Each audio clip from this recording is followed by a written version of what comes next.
McDonald's has entered a Minecraft movie universe, and Grimace, Birdie, and Hamburglar just spawned as new collectibles in the overworld. Now for a limited time, you can get one of 6 McDonald's collectibles when you order a Minecraft movie meal. Ooh. With your choice of Big Mac or 10-piece chicken McNuggets with spicy nether flame sauce. Available now in a biome near you. Oh, and at your local McDonald's.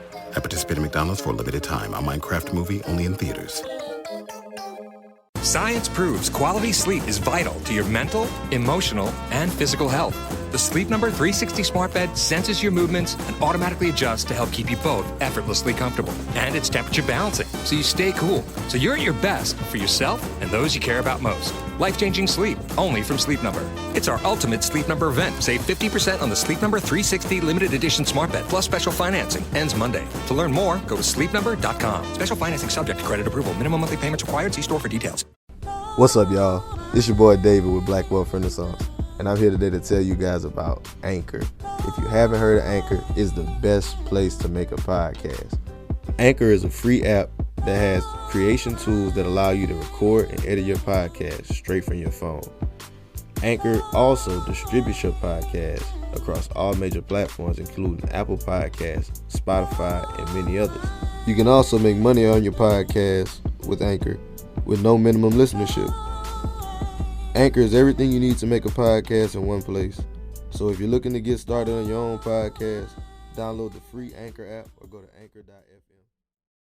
So, Rahkim, I do want to go back to your entrepreneurial journey, because I know we kind of got into your finance and then went to banking. So what was that start like? When did you decide that I want to make something and then try to build something that's my own? That came out of reading Rich Dad Poor Dad. So, Robert Kiyosaki spends a considerable amount of time talking about the cash flow quadrant and, on the left side, being an employee or being an employee of your own business, and then the right side, being a business owner of systems, or an investor. And when I started to kind of dive into his material, I became very inspired to get started on my own. And so I started LLC after going to one of his seminars with the intentions of getting involved with real estate investing. And that didn't work out the way that I wanted it to, simply because I didn't have the time, or I didn't put the time into doing it effectively, learning the material and really just kind of pulling the trigger. So I had the entity, and as I grew in responsibility financially, and I grew in responsibility at my day job, I realized, like I said, that I could monetize the skill set, right, of financial coaching and sharing what it is that I know with other people. So then my LLC's focus transitioned into the speaking, the writing, and the coaching. But it's been a successive journey. So as I learn more, I add more. And I've branched through entrepreneurship into the nonprofit world. And so 2 years ago, I co-founded a nonprofit that focuses on ending homelessness. And that's really where a lot of my focus is now. I mean, I definitely continue to push the book and, the speaking engagements and the financial coaching. But I think the nonprofit is huge because it's going to make an impact on people who are underrepresented. And it still allows for me to focus on my passion, because one of our programs focuses on financial education. And so I can still share what it is that I know, what it is that I'm passionate about, but I can do it with a platform and to an audience that can benefit from that more so than, somebody who has to choose between, paying me for my services and buying a pair of Jordans. Oh, okay. So let's get into that nonprofit. I don't think have we spoken to anybody? I don't believe anyone we know owns a nonprofit. What does that process look like, actually starting a nonprofit, and how does a nonprofit actually work? You hear a lot of people, they'll be like, okay, I want to do a nonprofit. I want a nonprofit. Because technically, in the NBA and NFL are nonprofit organizations. So that's right. It's not necessarily what people think all the time. That's right. And I was one of those people. Before I helped co-found the organization, I was just like, why would I go down the nonprofit route? There's no money there. And then somebody shared with me, the NFL is a nonprofit, the NBA is a nonprofit, most colleges and universities are nonprofits, most churches and other religious organizations are nonprofits. And these organizations are pulling in a lot of money. And so I think it's important to understand too, for anybody that wants to start a nonprofit, that it can be a very profitable business. But what you have to do is you have to learn the game, just like anything else, right? Yeah. And so I think a really relevant comparison would be taxes, right? So we understand the tax code, or rather, we don't understand the tax code very often. And so that's why many of us look forward to the tax refund at the beginning of the next year. But when you really understand the tax code and understand that you're overpaying your taxes and you're giving the government an interest-free loan, and then you start to understand what you can do throughout the year to decrease what is your liability from a tax perspective and really kind of keep more of your income by allocating it in different places, you're learning how to play the game. You're learning the rules. Same thing with the nonprofits. You have to allocate all of your profit towards the business, but that includes your supplies. That includes your salary and the salaries for the people that, you are employing. That includes, if you have a location, your physical location. That includes all of the services that help your business run. So electricity, Wi-Fi, whatever. It includes so many different things. And so in understanding that, you can find ways to make it look like your business used all of the money that you generated. And so it's not profitable. Your business is not profitable because you're just cycling the income into different places. So once I started to understand that, I was like, all right, cool. Like, I could do this. I'm not going to be a worker for the nonprofit making minimum wage. I'm going to be an executive for the nonprofit, probably pulling a livable salary and definitely pouring back into the organization so that I can continue to draw a salary. But the focus really in starting a nonprofit wasn't to get rich off of it, right? It's a stream of income. The focus on a nonprofit was really to empower people who they don't have much. They don't have representation. We know that homelessness is a huge issue across the country. We know that a lot of organizations who are in the nonprofit space are focusing on rapid housing, but not long-term housing. And so you're taking people in off the street. You're giving them a place to live for a little while. You're giving them food, clothing, shelter, and then you're putting them back on the street. And then they're just recycling that process over and over again. So our focus strategically as a nonprofit is to that analogy of if you give a man a fish, he eats for the day. If you teach a man to fish, he eats for a lifetime. Teaching people how to fish. So our programs are more educational focused. We're not looking to rapidly house individuals, but we are looking to connect individuals with services that they can benefit from, understanding what the homelessness spectrum looks like. So that includes kids. That includes kids in high school and the elementary school and middle school. That includes kids in college who are homeless. They're living out of their car so they can go to school. That includes veterans. That includes people with mental disorders or disabilities. That includes people who are impacted by drug abuse or alcohol abuse. And then understanding, too, that we need to address the stigma associated with individuals who are homeless, right? Because I mentioned I grew up in New York, and I frequently mention this when I talk about the origins of the organization, because I became desensitized to homelessness because I saw it everywhere. So I learned to, when I saw somebody standing on the corner asking for change, to look through them, to look around them. And because it's just like, you can't help everybody. I don't have the money to help everybody. And then you hear of those one-off situations where people are pretending to be homeless to prey on the good hearts of other individuals. And so it's just like, oh, I don't have anything to give, so I'm not going to address them. I'm not even going to acknowledge them. And that's the wrong mentality to have. These people are people like everybody else.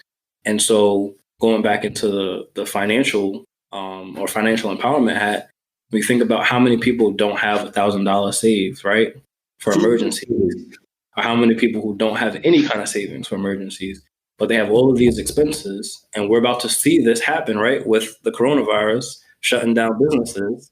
How are they going to pay their mortgage? How are they going to pay their car note? How are they going to pay their debts?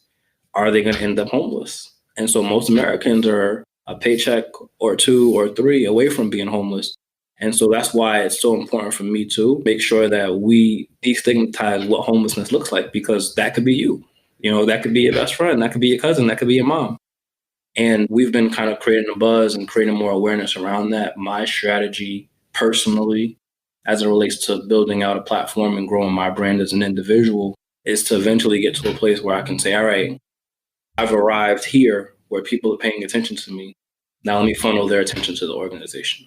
And our organization is still new. We'll have 2 years this year. And there's a lot that we're working on. There's a lot that we've been able to accomplish. We've done a few events. We're looking at partnering with other organizations in the same space. But we have a little bit of flexibility because we're not just addressing homelessness in terms of a housing or rapid housing perspective. We're addressing at-risk youth. We're addressing education. We're addressing, I think we're broad enough that we can address trafficking, right? Because people who are homeless are more likely to end up going into a trafficking environment. We can address health advocacy because a lot of people can't pay their bills, their healthcare bills, end up homeless. McDonald's has entered a Minecraft movie universe, and Grimace, Birdie, and Hamburglar just spawned as new collectibles in the overworld.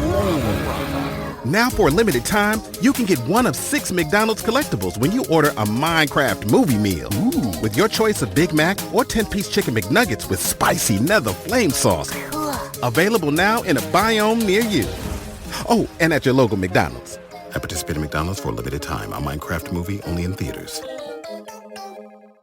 And so there's a lot of room for us to play around in, and I think I'm very excited about it.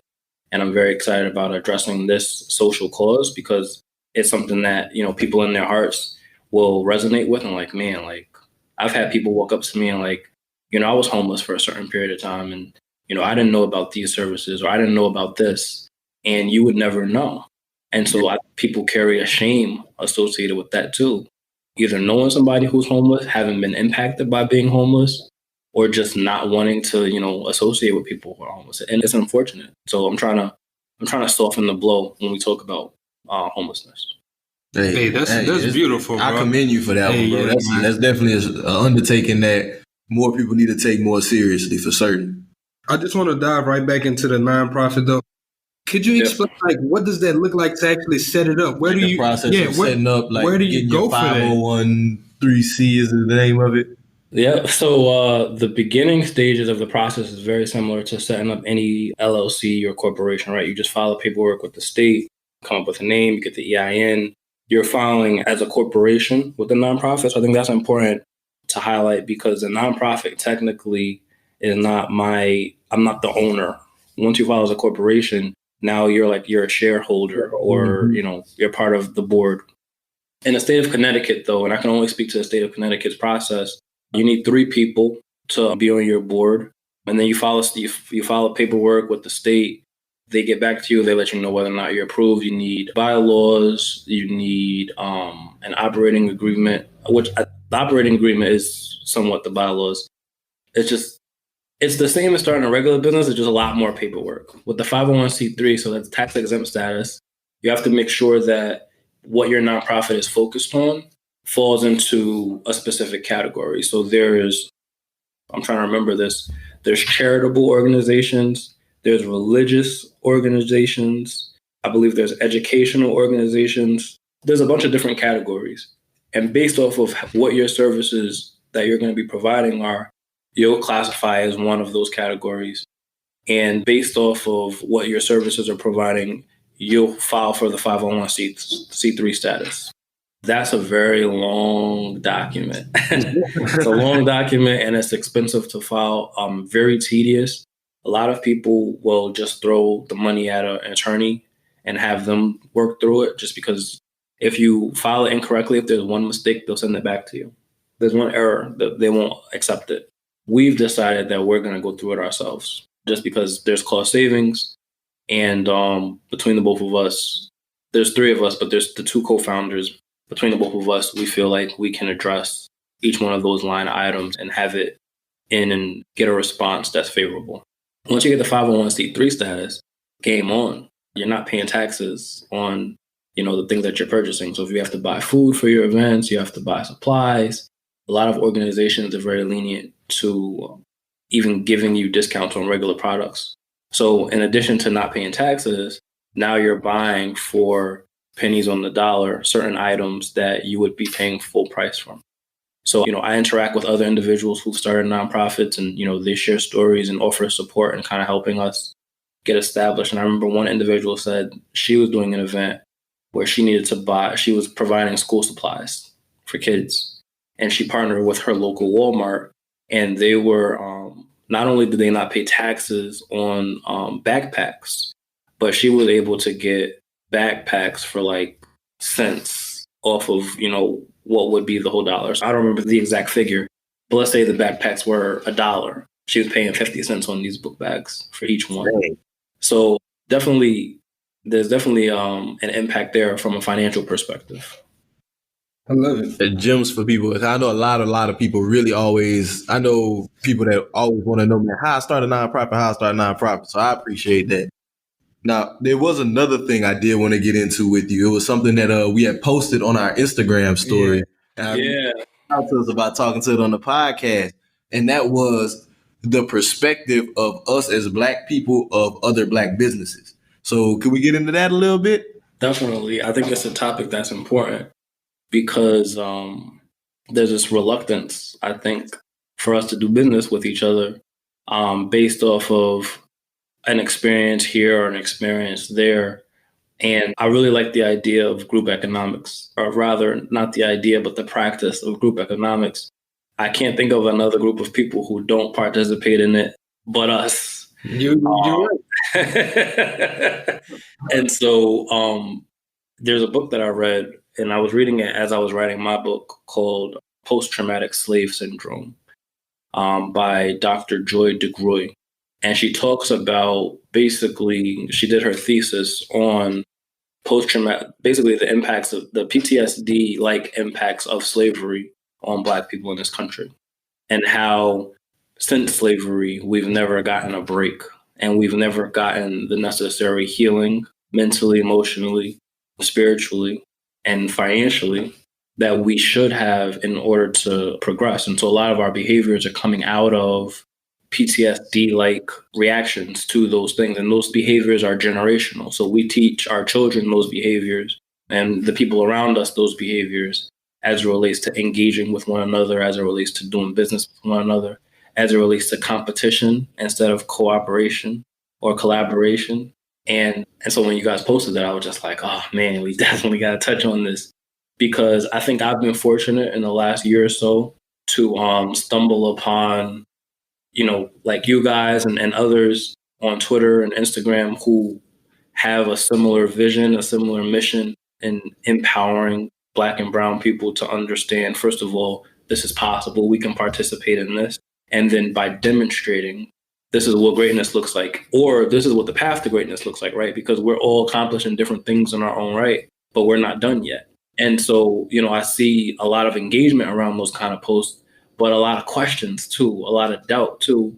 And you guys have posted some of my content a couple of times. And, when I look through the comments and I see people trying to discredit what was said, instead of acknowledging, it's just like, man, like you're going to take time out of your day to discredit something that somebody did, not something that somebody's talking about, but something that somebody did. Right. And I feel like that comes like from what you was talking about earlier, that PTSS. It's like them habits that was taught down, they just got those self-limiting beliefs that like, man, he looked like me. There's no way possible he could do it. Yeah. That's like the biggest mental roadblock that we've seen in this whole thing with Black Wealth Renaissance. We'll see people that are following us and we're thinking like, okay, you following us, you read what we about, you see it, you love it. Why are you doubting this if you follow this? Like, This is us trying to help you. This is us trying to give you these examples, and you just don't want to see past it. Yeah, this ego, I can't think of anything else that it could be. It's ego, it's insecurity. There's a term that Dr. DeGruy uses in the book that's called vacant esteem. So not even self-esteem or a lack of self-esteem, but it's vacant esteem. It's that it just doesn't exist. It doesn't exist that it's possible for us to do. It doesn't exist that we deserve that. It doesn't exist that we're entitled. So, if I could go all the way back to the beginning of our interview, I'm talking about banking, right? And people who are coming in with money and they understand how much money they have and what the impact of the money that they have in that bank has on the bank's operations, they're very confident. They're coming in there too confident, right? Confident enough to ask for coin that hasn't been printed yet, right? But we will go in and we will accept the overdraft fee or 2 or 3 because we like, oh, well, I can't ask for it. And so one of the things that I've been learning and really implementing over the last couple of years is ask. Like, if you don't ask, you'll never get it.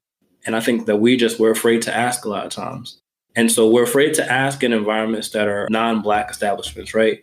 Asian, white. We're afraid to ask, but when we go to Black establishments, the first thing that we're going to do is ask, right? We're like, well, what about that discount? What about that friends and family discount? Or your prices is too high, right? And so we won't give the same level of respect. And so, assigning value is important. And I think in the work that I do and the work that any of us do, there's a price point. Assigning value is important because if you don't place value on it, somebody else won't. But also understanding, too, the importance, or rather that there's more than just monetary currency, right?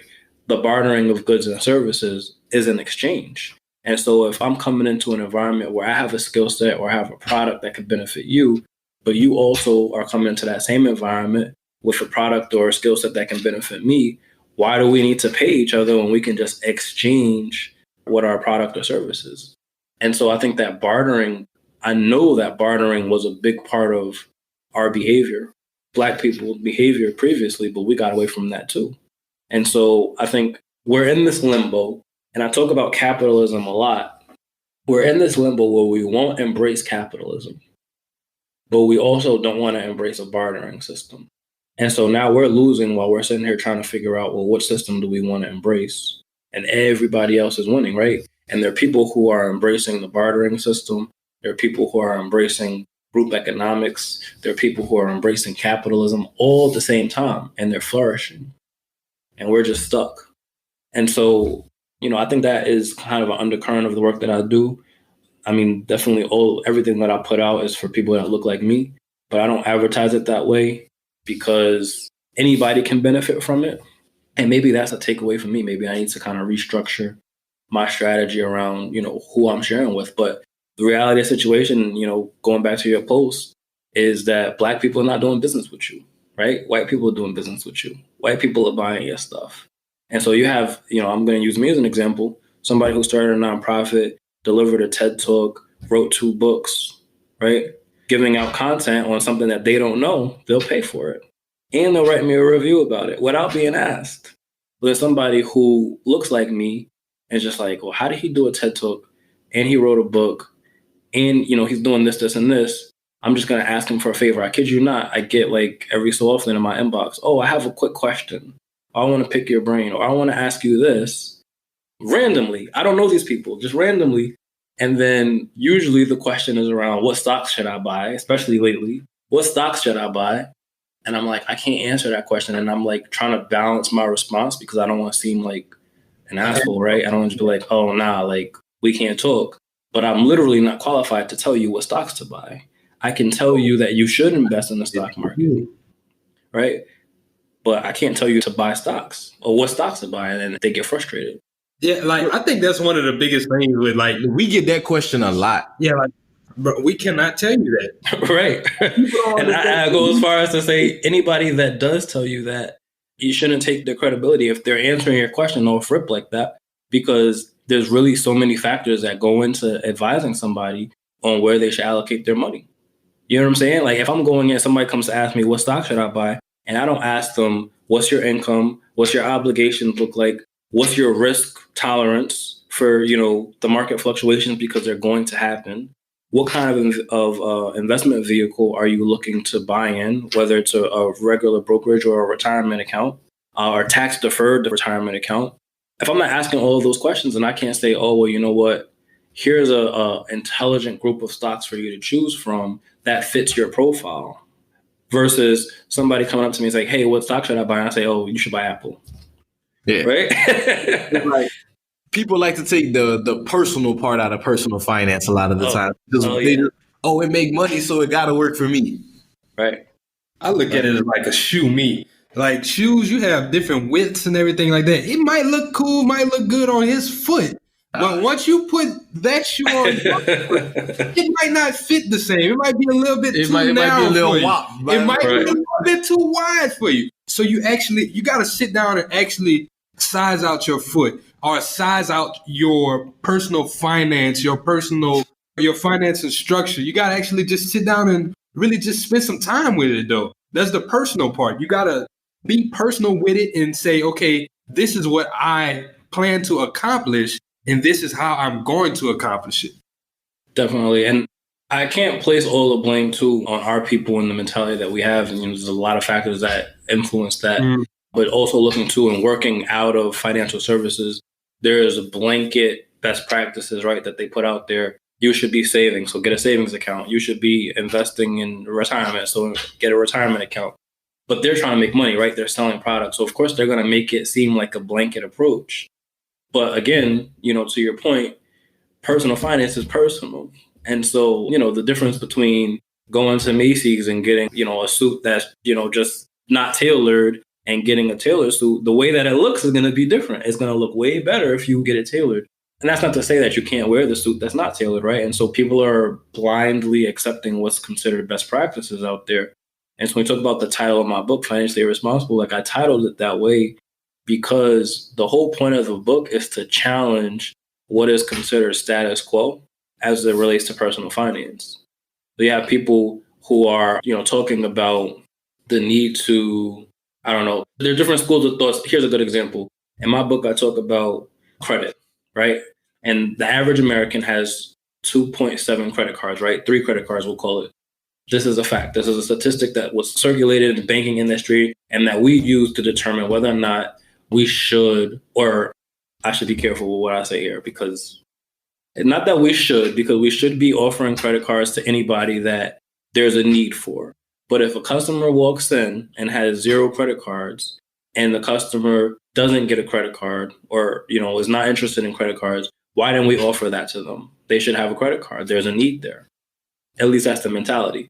Another customer comes in with 5 credit cards and we're having the conversation, say, oh, you could benefit from a new credit card. And then, oh, I have 5 credit cards. How do you combat that? They have more than what is the average. And so a lot of banks, they get in trouble because they try to disguise the fact that they're in a sales environment. And so they're pushing products. But the reality of the situation is they're in a sales environment and they're pushing products. So I talk about my credit cards and I'm like, well, the average American has 3. I have like close to 10. Most people would consider that irresponsible financially, right? Why do you have so many credit cards? But I'm adhering to a strategy that works for me personally. I'm not telling you to go out and get 10 credit cards. I'm telling you to build credit. And what that looks like for you is very different than what that looks like for me. And just a lot of different examples like that. So, you hit the nail on the head there when you said that personal finance is definitely personal and it's a unique fit to each individual and their circumstances. Man, good gems. My brother came in and spent some fire. There's one more section I want to cover before we move to the last section, and that's you writing your book. When did you begin writing your book? Like, how long after you read Rich Dad, Poor Dad, and you've been in the industry and you were comfortable, when did you begin writing? What was that like whenever you're like, you know what, I want to write a book? So I'm thinking of a million things right now. So this book that I just put out, that is my second book. My first book I wrote the year before, 2018. And the mindset going into that was not that I was creating a product for public consumption. So I was going through a really rough time. I was experiencing depression. I was experiencing a lot of anxiety and just losing enthusiasm around things that made me happy. And a close friend of mine at the time said to me, you have a remarkable story. Why don't you start writing it down? That might help. And so I flew over to, I spent 7 days in Barcelona and 7 days in Casablanca, Morocco, with the sole intention of writing. And that's what I did. I just sat there and I wrote. And getting, words on a page was very therapeutic for me. And as I'm reading through the transcript, I'm realizing that there are teachable moments in what it is that I'm sharing. And so that's when I decided to share with other people. And so I put something together. I put it on Amazon. The second book I finished much quicker because there was a strategy. I knew where I wanted to end up before I started. And I knew what impact I wanted to have. So it wasn't just kind of like, I think I'm going to write this down. I think I'm going to write this down and watch where it forms. It's like, no, very strategic. Before I even started writing the book, I had the title. I knew what the impact is that I wanted to have based off of the title. I knew what the impact was based off of the imagery that I used. And then I knew what the flow of the content was going to look like. So that process took, I think I started the process in March. And then there was a few delays. The book was supposed to come out sometime in August, but the book didn't come out until December. And that was just, there were delays based off of strategy and how we were going to deploy it. There were delays based off of marketing. There were delays based off of, different pieces that weren't delivered on time. But ultimately, I'm happy with when the book was delivered because I happened to publish the book the day before I did a TED Talk. And so it was just kind of like, in terms of just like two colossal accomplishments happening at the same time, somebody's watching a TED Talk and they're like, I want to learn about this person. Let me type his name into Google. And then my book pops up. Both books pop up. It's like, oh, he just wrote a book too on the same topic. Let's find out more about him. And so for me, it was huge from a marketing perspective to be able to do both in a very short period of time. But the build up to that process, there definitely was a time investment. And I like that you mentioned that the book pulled up. It made me think about something we mentioned when we talk with Ash Cash. A book adds validity to you too. So like, even like they seen that TED Talk and they may have been wondering about you. Now they got that book too. It's like, oh, this dude legit, bro. We got two books. Yeah. Yeah, definitely. Did you self-publish or you went through a company? I self-published both. And anybody that I think is out there looking to write a book, I would recommend they self-publish too. Hey everyone, it's Jalen here from the Black Wealth Renaissance Podcast. If you're a fan of business podcasts, then be sure to check out and subscribe to the Black Wealth Renaissance Podcast, a show that covers business, career development, and tips to increase your income. And the best part, it's brought to you exclusively by the Revolt Podcast Network, anchored in hip-hop, powered by creators. Okay. I love it. You do the Amazon thing? Yes. The first book I didn't solely publish on Amazon, but the second book I definitely did. And that was strategic. That was for credibility, right? Because the first question that people asked me when I wrote my first book was, is it on Amazon? And I'm like, yep, sure is. Go get it. But also just the ease of the tools that they provide. Now, publishing through Amazon, there's a downside to that in that they take commission based off of each purchase that's done. So you're not getting all of your money. But the upside of self-publishing is that you maintain the rights to all your stuff. Whereas with publishing companies, based off of the research that I've done anyway, there's definitely an upfront investment financially. And then you're responsible for marketing, but they own the rights to your stuff. And so a lot of times anyway, they own the rights to your stuff. And so you end up in a situation down the road where you're having to fight for your ownership back because they're a publishing company. And I just, we talk about ownership a lot. We talk about ownership through stocks. We talk about the ownership through real estate. For my intellectual property, like I want to maintain that ownership. If I decide that I want to pull the book off of Amazon and put it somewhere else, I could do that. If I decide that, I want to, keep it on Amazon and put it somewhere else, I could do. Like I have so much flexibility. I don't have to ask anybody for permission. And I value that. I value that now, and I'm sure that I'll value that 10, 20 years into the future. Sure. Cool. Y'all got anything for the last one? Nah, my brother really came through with this great episode. Definitely was looking forward to it. We could pivot to the last segment of the show. So Rahkim, the last thing we got for you is we want to ask you what's on your timeline. What's something that you've seen on social media? Anything that you just want to talk about? Like, could be anything. Man, there's a million things on my timeline. Definitely this coronavirus is going crazy. Yeah, man. I've been kind of making light of the situation lately. There was one thing that stood out to me, and I think it's relevant to, the general theme of what we talked about today. And that I saw, and I think I tagged you guys in the post, actually. I saw somebody had posted that if you have a large credit line, that you should liquidate it now, that you should pull that money out now. And I wanted to throw that out to some people, in the space, finance Twitter, and say, what are your thoughts on that? And it was interesting dialogue. I mean, for the most part, everybody said no, you shouldn't do it. And if you are going to do it, then you definitely should be investing it. But there should be some strategy behind that. Yeah. And I'm one that has significant limits on my credit line. So For me to liquidate now and then, have to worry about interest and worry about the fees and worry about paying it back eventually, that would be unwise unless I knew that I was going to take that investment and I was going to double it, triple it, or whatever. Yeah. But that was something that really stood out to me. I don't have too much like drama stuff on my timeline, so I can't offer anything juicy. We stay away from the drama. And just to kind of go with like that liquidating lines of credit, I think that's definitely a strategy some people could look into. Like, oh yeah, like you said, you need to have a definite plan because these credit cards gonna lick you with that interest. Whenever all this stuff come over and blows over, I don't know about you, but my credit cards, they're trying to get me on something like that. They hit me for at least 15%. And like, if you ain't gonna get that 15% back in that investment, it don't make sense. So here's the thing too, and this is the reason why I threw it out there. So I get, and I think most people do, they just don't pay attention to it. Every so often, your credit card will be running a promotion for 0% interest, right? And you could do a balance transfer, you could transfer into your account.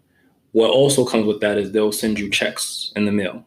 So those are checks that you can draw off of your credit line. So Chase just did it for me. I have a Chase Slate card. They send me checks in the mail. I can have 0% interest for, I don't remember what the term is, maybe 12, maybe 15 months on the money that I pull from these checks. So I could write myself a check for whatever under my limit that I want to take out, deposit into my account, and have that money available liquid and not pay interest on it for the 12 months. The problem is after those 12 months, the interest rate goes up, like you said, right? So it's not 15, it's close to 30. You have 26%, 27%, 29% that you're paying in interest on whatever is left over. And so again, if you can constructively use that money in a short period of time and get the return back before you have to start paying back, then it's a phenomenal strategy, right? If I want to go buy a house and I need $10,000, I could pull that off my credit card at 0%. If I could flip the house before that and pay it back, I made money off of somebody else's money. But it's dangerous to offer that as an option for people because people see all the benefits associated with doing this, but they don't take into account the risk associated. And so then they execute, they pull the trigger, and then they're caught up in a situation where they have to pay all that money back and they have to pay it with interest. So I very likely will use that strategy at some point, but like you said, very strategically. I have used that strategy in the past, but I'm careful because I think in some circles I'm regarded as a thought leader or a subject matter expert when it comes to personal finance. And there are people out there who I don't even interact with. And I've been learning this, a lot more lately. There's people out there who I don't interact with, who look at my content, who swear by my content and never say a word to me. And so if I put something out there that misguides or misleads someone, it's irresponsible on my part. And in some degree, for my personal conscience anyway, I feel guilty for the decisions that they make based off of the lack of clarity that I provided. And so I'm very careful with what I share and with what I debate. But that said too, I think a lot of other people who are in the space is like, well, you know what? It's better to be safe than sorry. Don't even flirt with that. Don't even play with the temptation. And for most people who are not, financially educated, I think that's the best practice. I think that's just kind of a blanket best practice until you get to a place where you can kind of navigate and maneuver in the space effectively. Especially now where, people's incomes are stopping, like their whole income is stopping. If they're working at a retail, if they're working at the Apple store and Apple shut down all their stores across the country, well, now, how are they going to pay that back? And so, it might provide temporary relief, but what happens when that 12 months elapse? God forbid we're still in the same situation. Now you have compounded interest. Then that toilet tissue might come in here.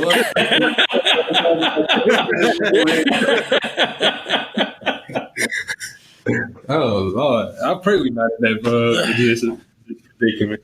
But we're going to, before we wrap up the episode, my brother, can you tell the people where they can find you at on Instagram, Twitter, any other social media platforms, and some of the other things that you got to offer and where they can kind of find those things? Yeah, so I'll start with my website first, but everything is my name. So my website is www.rahkimsabree.com.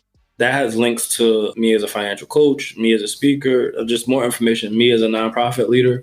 And it actually links to my nonprofit website. My Instagram and Twitter are my name as well. So it's Rahkim Sabree. RahkimSabree. And then my nonprofit Instagram and Twitter is An Extended Hand. So it's AN Extended Hand, all one word. And like I said, we're ramping up. So very small following right now, inconsistent posting, but we're getting there. Hey, we got to show the love off the BWR on that one, man. That's a beautiful initiative. So you already know. Yeah, we got you. Rakim, we appreciate you coming on the show, my brother. Came through and dropped these gems on the people. So we're going to go ahead and wrap up with a couple little housekeeping items. As always, everybody, thank you for listening to the podcast. Growth's always great. Continue to like, share, subscribe, share with your friends, leave a review. It helps us grow the show. Y'all check out the website, blackwealthrenaissance.com. Oh my God, look at the guy. Look at this dude. Oh man. Come on, man. This dude out throwing at the very end. He looked like a bad child. Man, we're gonna fix up the episode before we get on him. But and I also do want to speak about our Houston event. We were not able to by the time y'all hear this, we weren't able to execute our Houston event with all this chaos that's going on with the coronavirus. We just want to keep the large crowds away and just kind of help out some people who might feel uneasy about it. So if you did purchase a ticket, we'll be hosting a virtual event where we have our same speakers. They'll be covering the same topics. And if you did purchase a ticket, you'll have access to the replay. But if you did purchase a ticket and you didn't want it, we'll be issuing our refunds. So and I think that's all we got. Yes, that's about it for me. Kelly, you got anything? Yes, sir. Well, on that note, this is Black Wealth Renaissance signing out. Peace. Hey, I got money on my mind. I'm just trying to get some dough. I ain't picking up my line unless it's money on the phone. Gotta get it on the daily. All I want is dubs. You know what I'm on. I've been chasing after paper. All I know is run money marathons. I got money on my mind. I'm just trying to get some dough. I ain't picking up my line unless it's money on the phone. Gotta get it on the daily. All I want is dubs. You know what I'm on. I've been chasing after paper. All I know is run money marathon. You can catch me with it.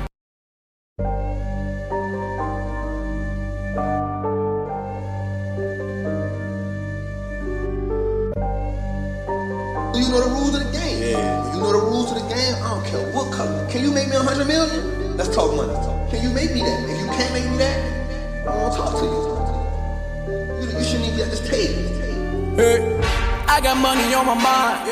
I'm just trying to get some dough. I ain't picking up my line unless it's money on the phone. Gotta get it on the daily. All I want is dubs. You know what I'm on. I've been chasing after paper. All I know is run money marathon. Do 5 years of this and be a millionaire and go on do what I want to do, have kids, go live my chip and joy in the games life out here in Texas, or struggle for the next 10 years. The choice is yours. What's up, guys? Welcome to the Black Wealth Renaissance Podcast.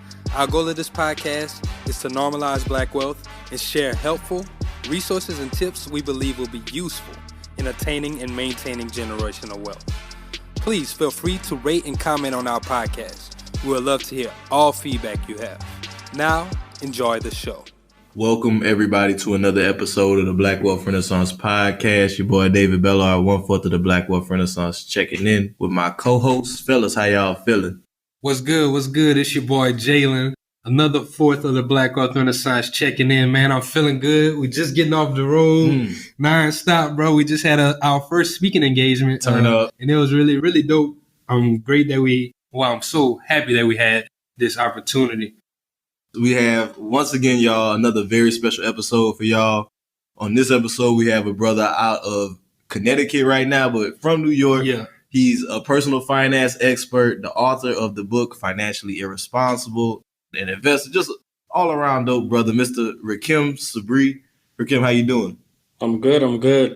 It's good to hear you guys are doing good too. I'm trying to stay out of the way of the coronavirus as well. Yeah, man. That's been some crazy shit all week, bro. Oh man.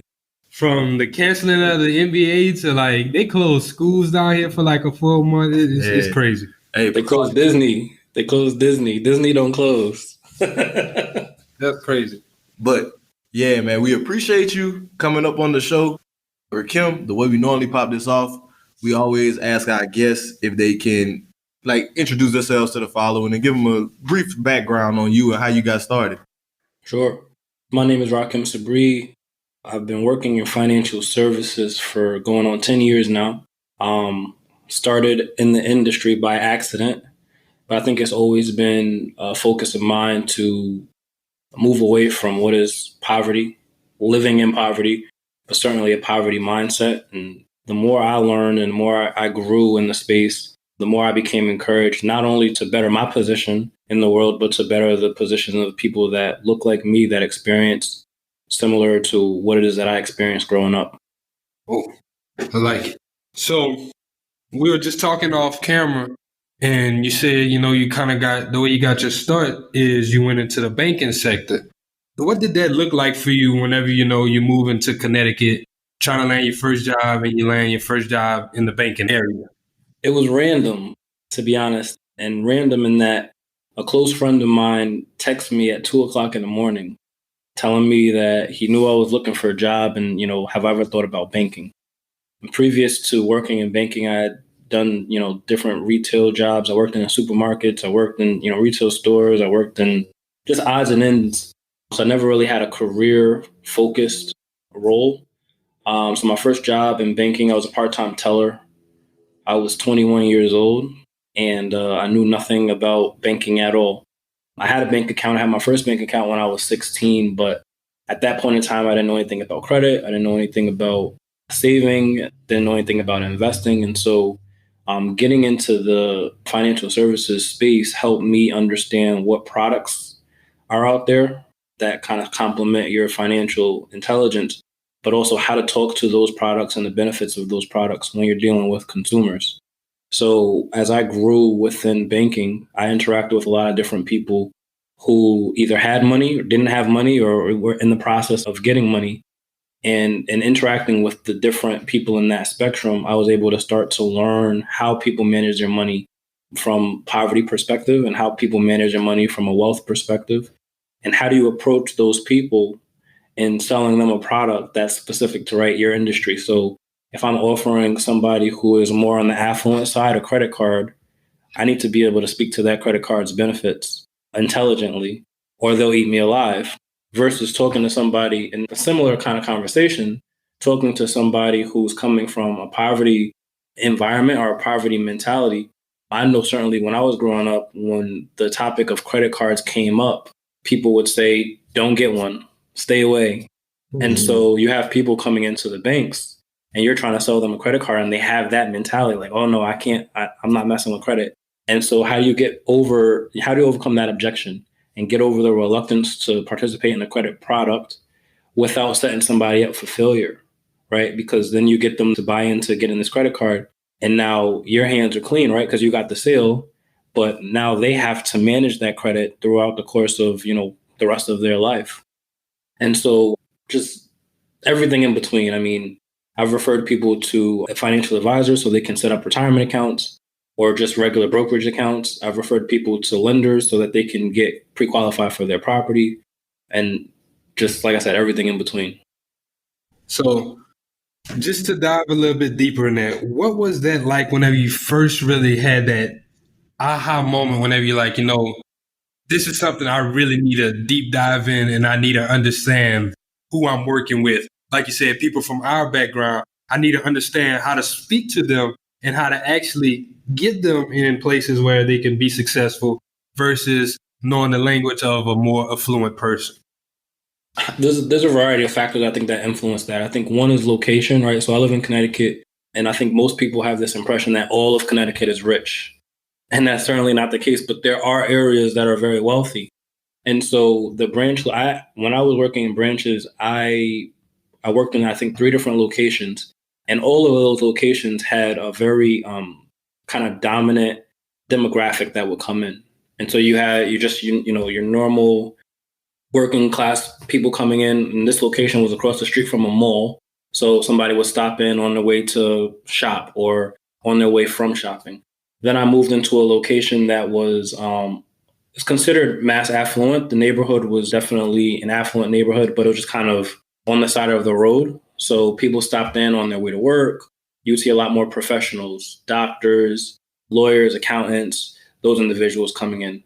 And then the last location that I worked in was in definitely a mass affluent environment. Like the neighborhood, the kids were coming in, having been taught by their parents or having inherited from their parents. Again, professionals like doctors, lawyers, accountants coming in, students coming in, students coming from different countries coming in. And as I switched location, another factor I think that influenced me was my position. So when I started, I was a part-time teller. But as I grew, I went into a sales capacity. And as I grew, I went into a supervisor capacity. And as I grew, I eventually ended up in a management capacity.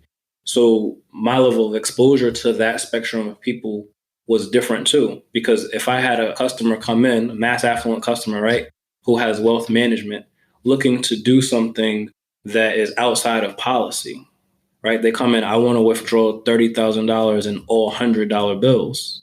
How do you manage that?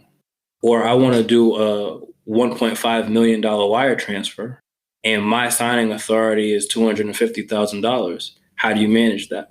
Or they want checks made available immediately when you know the banks have their clearing process and their funds availability process. How do you expedite that? How do you release holds? How do you tell these people no? And so you're learning to manage risk and reward there.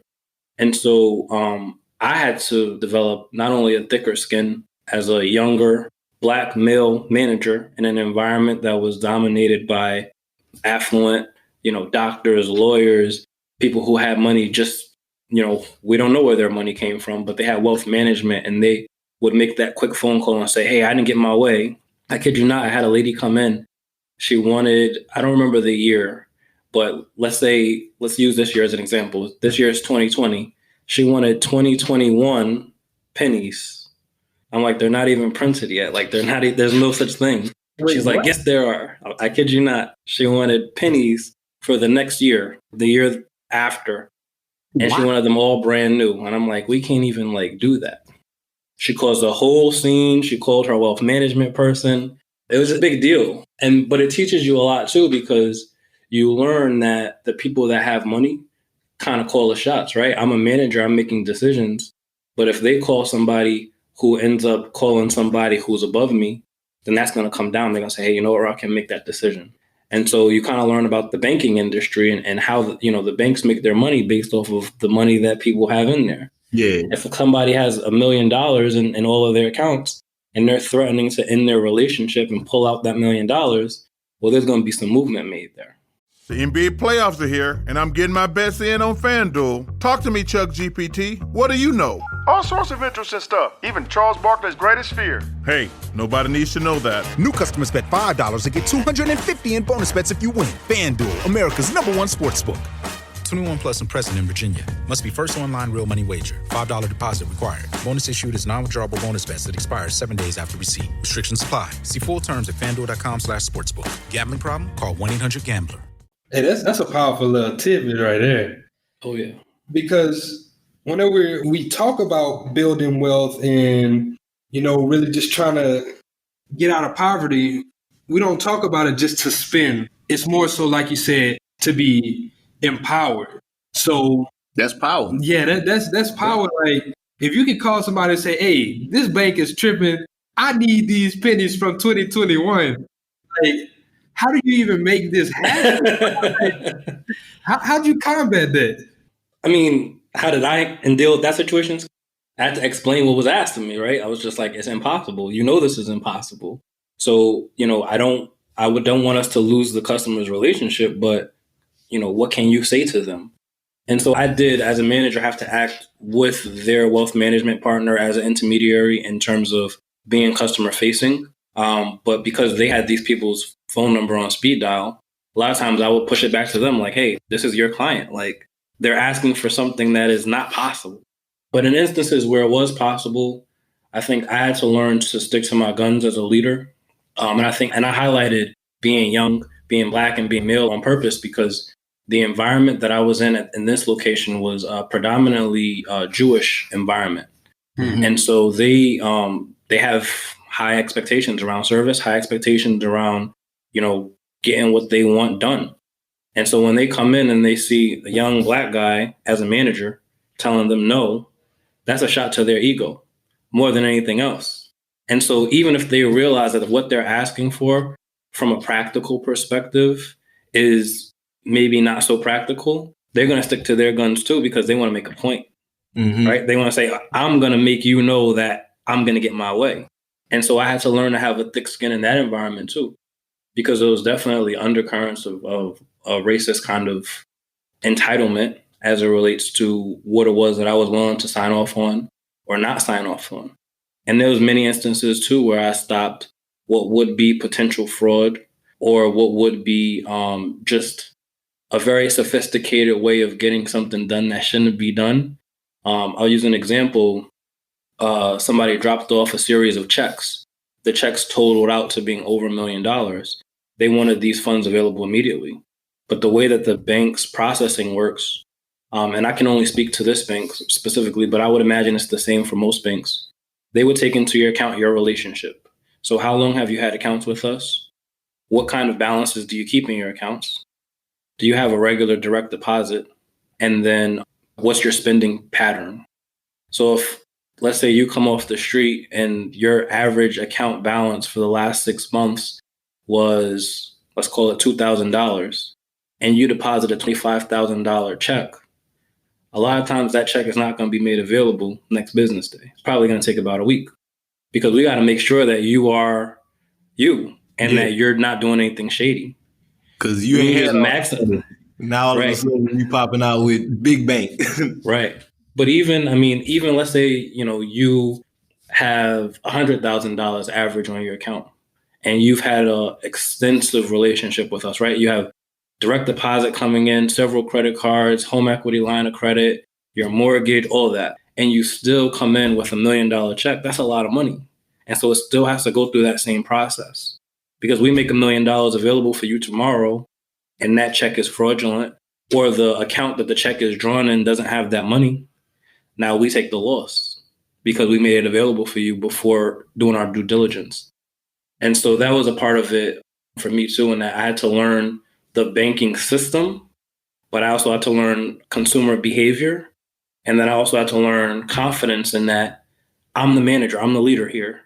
Regardless of what this person is saying or what their relationship is, if I sign off on it, that's me. That's my name.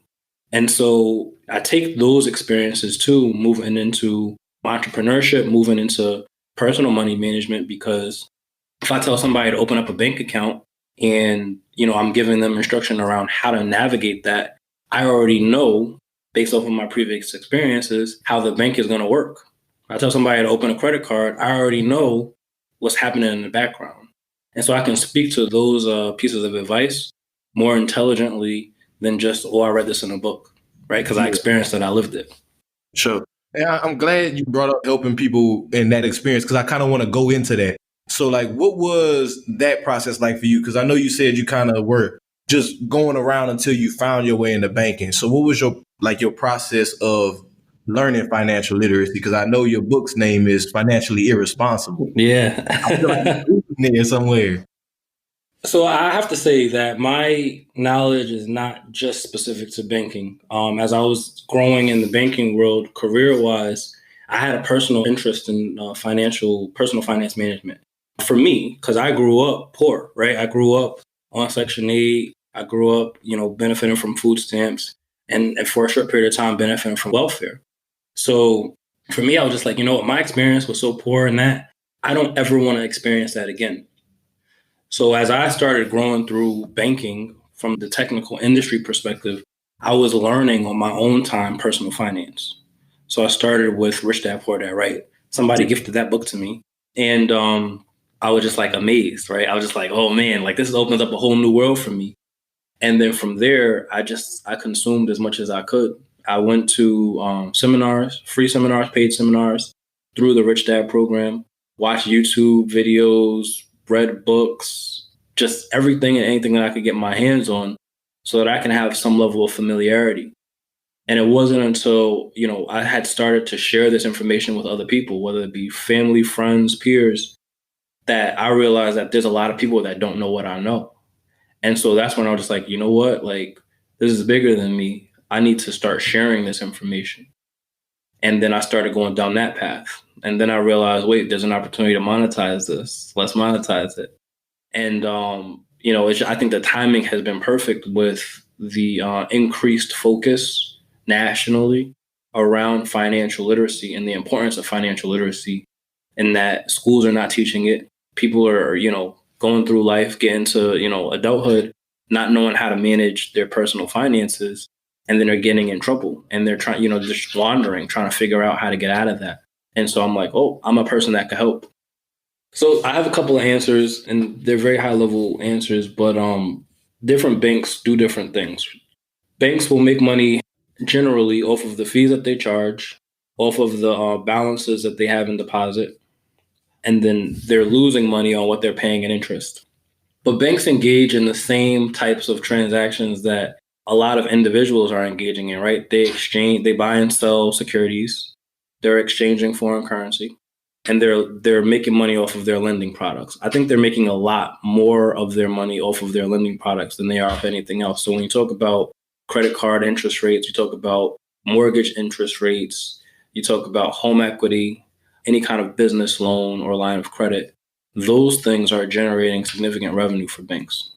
So what they do is they take the money that you deposit, they don't keep it in the bank, they go and they invest that money that you deposit, they make their profit, and then they give you back the interest that they're offering, whatever that might be.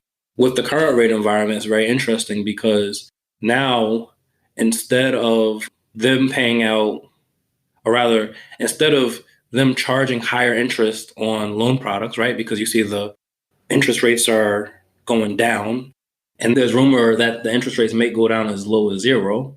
So now they're not making money on that, but they're also paying out more interest on like CDs, savings accounts, and so they're losing money.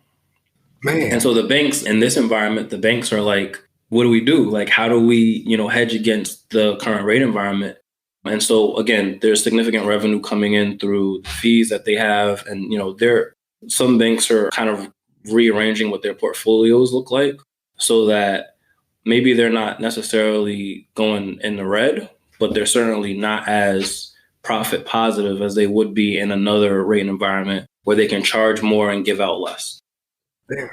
So basically, like what you're saying, with that 0% interest, like just buzz my head, like because the Fed just cut interest rates for the second time. Yep. So I do want to speak to like the state of the economy right now, because I don't think that's something we've got into since we spoke to Malcolm Adams.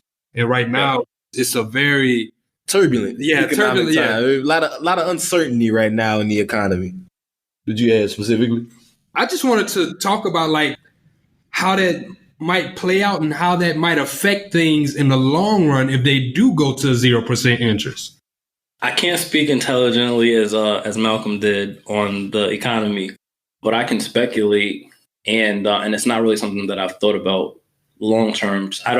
I think that would be a first, right? If we go into a 0 interest rate environment, there's, I think, pros and cons to that. I think people would jump at the opportunity to acquire more, but the 0 interest rate environment is not something that's going to last for very long. I don't think that it's something that's sustainable. Nah. So then you go out into, you kind of learn from the past, right? We look at the housing crisis, the last housing crisis, right? The loans were predatory, and people were getting qualified for loans that they certainly couldn't afford to pay for, and then they ended up in a situation where now they're foreclosing across the board on all these properties. And so I think with a 0 interest rate environment, and I'm sure that there's a lot more intelligent people out there who are analyzing the risk and rewards of these decisions. But I'm thinking, me as an investor, if I knew that there was assets that I can control for 0% interest for however long, like I'm jumping on that. And so what does that mean from a leverage perspective, right? You don't want to over leverage yourself and not be able to pay for it. But at the same time, like, it's like the gold rush, right? Everybody is like, oh my God, this is the time to jump in. And I think those behaviors from a consumer perspective, that's what creates bubbles, right? When everybody is doing the same thing, it's just only so much that the economy or, the environment could sustain before it it gets too much. Mm-hmm. So I'm interested to see too. You know, I was saying off camera that this is the first time that I'll be able to actually participate in a recession environment, and definitely from an intelligent perspective. Because back in 2008, I was 18 years old. Like I had no income, I had no money, and now it's just like, all right, like this is game time. Like this is what you practice it for. You've been talking about a recession for however long now. Yeah. Pretty much. Right. But I think too, like, you know, since we're talking about it and we're talking about the state of the economy, it's very important for people to understand that, you know, panicking is going to make the situation worse. Like panicking is the last thing that you want to do. And, you know, we joked about the coronavirus at the start of this, and we're talking about the economy, and they certainly are intertwined, right? The coronavirus is shutting down whole businesses. And so people are not making money. And then I was talking too earlier about, I went to the supermarket and there's like nothing. There's nothing on the shelves. There's no canned goods. There's no toilet paper. There's no sanitizer. There's no cleaning supplies. There's no water. And so people are panicking. And I think some people are panicking in the frame of mind that they're preparing. And I think that it's important to prepare. I mean, I went to the grocery store to grab some dry food too. But, you know, that the hoarding of the toilet paper, like that's excessive. Or, you know, the hand sanitizer, like that's excessive. That's just one. We bought like 17,000 hand sanitizers. But you know, so I can speak to personal finance, but I can speak to human psychology too, right? And you look at situations like Black Friday, right? Where people are going into Walmart and they're stampeding other people, like complete disregard for the other human beings there. They're fighting. They're, you know, ripping the end caps down and tearing away, you know, these things for deals. But now we're going into survival. People are starting to question whether or not they're going to be able to survive. And so they're trying to hoard water. They're trying to hoard supplies. But I know that there are whole populations of people spread across this country who subscribe to like this militia mob mentality where they're like, they've been preparing for, you know, doomsday forever. Anarchy. So they're like, yeah. So they're like, all right, like this is what we've been preparing for. And then you have a bunch of people in this country who are very comfortable. And those are the people that have to worry, right? Because their luxury comforts are going away. They don't know how to survive in that kind of a state. And so I was having a conversation with my mom earlier today. And she said, you know what? I think Black people, we're going to get through this because we know how to survive off of nothing. And she's like, the people that are used to, you know, going out and having their steak dinners and, you know, whatever, they're the ones who are going to panic because they don't know what to do. The debit cards and let's say that the payment system gets shut down, they don't know what to do, right? And I went to the grocery store today and I bought like several bags of dry beans. But I was like, wow, these are still here. But, you know, who cooks beans? Who cooks beans? Who cooks dry beans? Right? But I grew up poor. So I'm like, beans and rice, I could do this every day. Like, I'll wait. I know some country shit. We from Louisiana, bro. Red beans and rice. Shit. I'm gonna be good. I'm gonna be good. Tuna, salmon, like I'm gonna be good. Oatmeal, all that. The hot water goes out, cool. Like we know what to do. And so I talk about, yeah, exactly. We're gonna make it shake for sure.